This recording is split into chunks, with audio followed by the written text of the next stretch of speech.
Hi, so here we are again. It's Saturday, 15th of May, 2021. So this is my third video on looking at bass techniques. I gotta be honest, I'm not a great bass guitarist, but I do love bass. But I want to look at lots of different guitar techniques, acoustic guitar, maybe some classical guitar and so on. But when I'm doing my covers, and I've only done 3 so far, I'm very conscious, of the bass line, which tends to drive it, the rhythm section, the bass, and obviously the drums. So I'm going to start with some, see if you recognize this, particularly those of you who were born at a certain end of the 1950s, early 1960s, you may recognize this. Let's see. Just give you a clue. Sly and the Family Stone. Okay. 1, 2, 3, 4.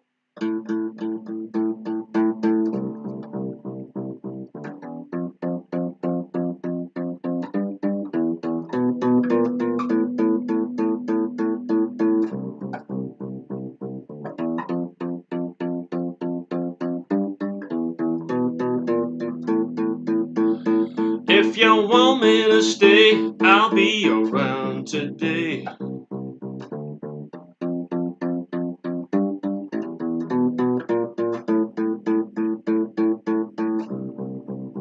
just love that. Great, isn't it? It's nothing to do with the region of the guitar I'll be looking at. It's higher up. But it starts off, so we've got the E, A, and the D string. So we're starting off on, what's that, the 8th, 5, 6, 7, that's the 8th fret, okay, of the D string. Sorry, I'll get it right in a minute. 7th fret, I sit corrected. The 7th fret of the D string. And then it goes down then to the, what's that? That is the 8th fret of the E string.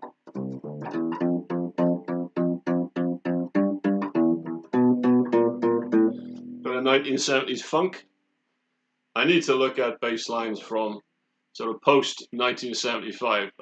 It's not a question of showing my age, but maybe I'm biased. I was born in 1959, so I was very lucky. I grew up listening to the Walker Brothers live on Top of the Pops. The sun ain't gonna shine anymore. When I was about sort of 5 or 6 years old, I remember my grandmother's watching this black and white TV, and these two fantastic singers.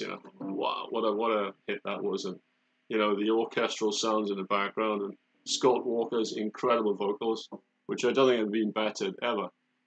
And then, of course, the Beatles. When you're in school, you're all singing "She Loves You," and then the Stones. So I was growing up as a teenager in the 1970s with an elder brother.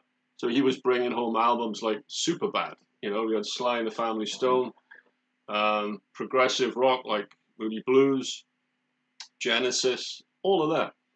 So by the time I got to sort of 1975, just before punk emerged, I'd already been sort of dipped into the musical mythology at an early age.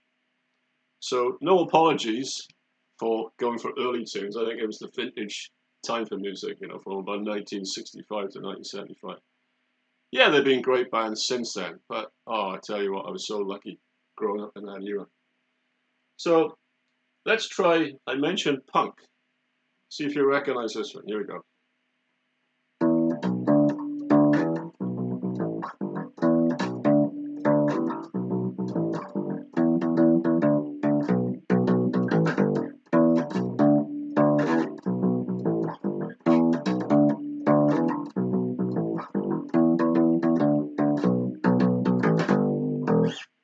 Hands up, anybody?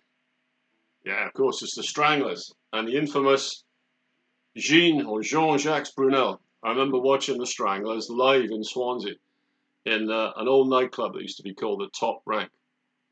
Then became Oceana, and now it's disappeared. I don't know what they're going to build next. Anyway, in the sort of late 1970s, sort of 77, 78, we were lucky enough to watch the Stranglers, to see the Stranglers live in Swansea. I remember my mate, who shall remain nameless, refused to dress up like a punk. I did. I had all sorts of clobber on, looked ridiculous, borrowed stuff off my brother. He turned up in normal gear. Unbelievable. I won't mention his name, but anyway, the Stranglers was superb. And Jean-Jacques Brunel with his Barracuda bass,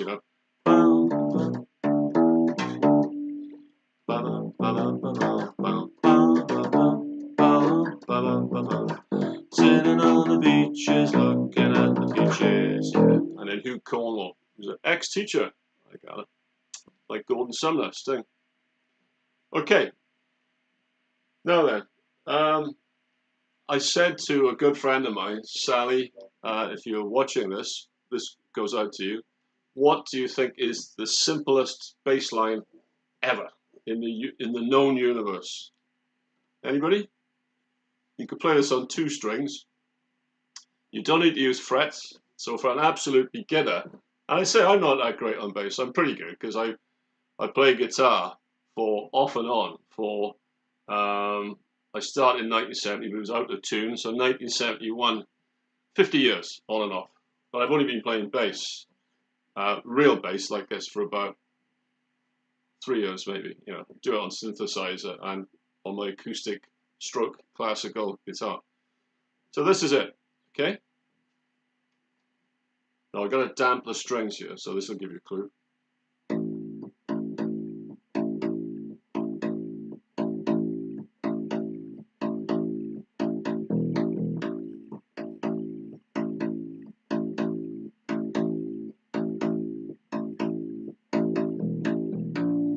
And it goes up there. How long this been going on? Apologies to Paul Carrack. I've been told I got a pretty good voice, but it's not world class, like the lead singer of Ace at the time, the legendary Paul Carrack. And I remember buying that on, I think it was a 12-inch disc. It was the Anchor label, and they had, what was on the other side of Carrack? But they came up with 3 or 4 albums. But if you check out Paul Carrack doing How Long, Rod Stewart did a great version several years later, but you can't beat the original. And those harmonies, it's almost worthy of Motown. Incredible. Okay, so as you can tell, I've got my bass plugged in. So let's try a couple of things now that I did from the earlier videos, okay?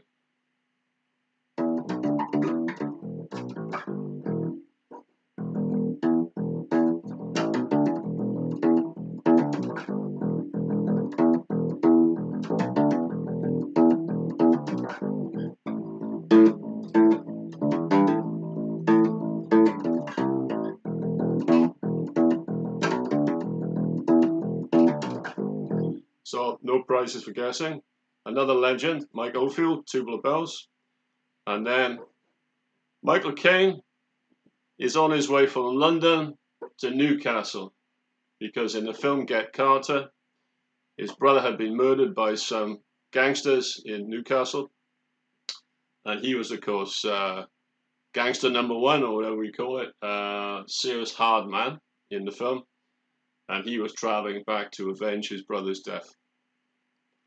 So he's on the train, okay, and the train is just pulling out of, I don't know, Paddington or somewhere. Actually, no, it's probably Euston. Paddington would come down to Swansea. Euston, I think, which goes to Scotland. Anyway, I digress, which is I got a PhD in digression. And you hear the bongos, and you hear this wonderful bass. So see if I can do it justice on my guitar, on my bass guitar. Sorry.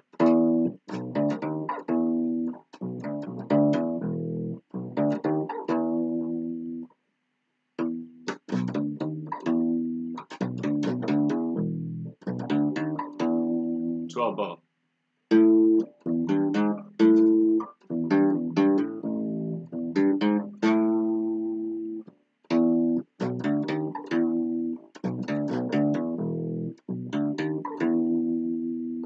There we are.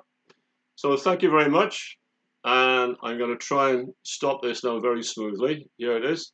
So my next video won't be bass. As I say, I'm not really a bass player. I don't regard myself as particularly good on bass. I'm okay, but if I have a skill musically, whatever it is, I think I recognize good tunes. So I hope you enjoyed those bass guitar tunes, and the next videos I'll be looking at some acoustic guitar. In particular, I've got one of my favorite pieces I worked out is I think it's called Behind the Lines, bit of progressive rock by Genesis. Okay, So I'll be showing you how to play that on 6-string acoustic guitar. Okay, thank you very much, and I'll see you soon. Bye.